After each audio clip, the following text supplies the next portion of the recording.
بسم اللہ الرحمن الرحیم۔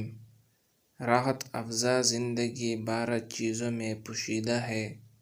نمبر 1، کھانا کھانے سے ٹھیک پہلے زیادہ پانی پینے سے منہ میں بنی لار پانی کے ساتھ پیٹ میں چلی جاتی ہے۔ لار میں موجود انزائم کھانے کو ہضم کرنے میں مدد کرتے ہیں، اس لیے کھانا کھانے سے پہلے یا فوراً بعد زیادہ پانی نہیں پینا چاہیے۔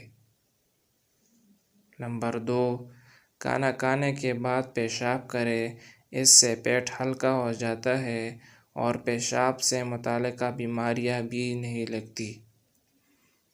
نمبر 3، شہد اور گھی برابر مقدار میں کھانے پر زہر کی طرح اثر دکھاتے ہیں۔ نمبر 4، دہی کو گرم کر کے کھانا شدید نقصان دہ ہوتا ہے۔ نمبر 5، پھل جلدی ہضم ہو جاتے ہیں، جبکہ روٹی، دال، چاول وغیرہ دیر سے ہضم ہوتے ہیں، اس لیے پھلوں اور دوسرے کھانے کے درمیان 2 گھنٹے کا فرق رکھنا چاہیے۔ نمبر 6، دوپہر کے کھانے کے بعد بائیں کروٹ لیٹ کر تقریباً 1 گھنٹہ آرام کریں اور رات کے کھانے کے بعد کچھ دیر تک ٹہلیں۔ کھانا کھانے کے بعد دوڑنا، آرام کرنا یا نہانا بہت نقصان دہ ہے۔ نمبر 7، ایک دوسرے کے برعکس خوبیوں والی چیز کو ایک ساتھ نہیں کھانا چاہیے، اس سے کھانا زہریلا ہو جاتا ہے۔ جیسے دودھ کے ساتھ مچھلی، گڑ، کھٹائی، مونگ پھلی وغیرہ کا استعمال نہیں کرنا چاہیے۔ نمبر 8، ہمیشہ خوش رہنا چاہیے۔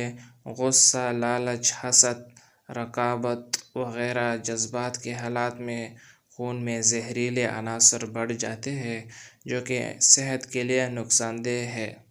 نمبر 9، صبح و شام دونوں وقت رفع حاجت کے لیے جانا چاہیے، اس سے زہریلے عناصر باہر نکل جاتے ہیں۔ نمبر 10، غسل کرنے سے پہلے روزانہ سرسوں کے تیل کی مالش ضرور کریں۔ مالش سے جسم مضبوط ہوتا ہے اور طاقت آتی ہے۔ نمبر 11، ہفتے میں 1 بار فاقہ کرنے سے نظام انہضام کو آرام ملتا ہے، اس سے یہ اعضاء زیادہ فعال بنتے ہیں اور جسم میں جمی فالتو توانائی استعمال میں آ جاتی ہے۔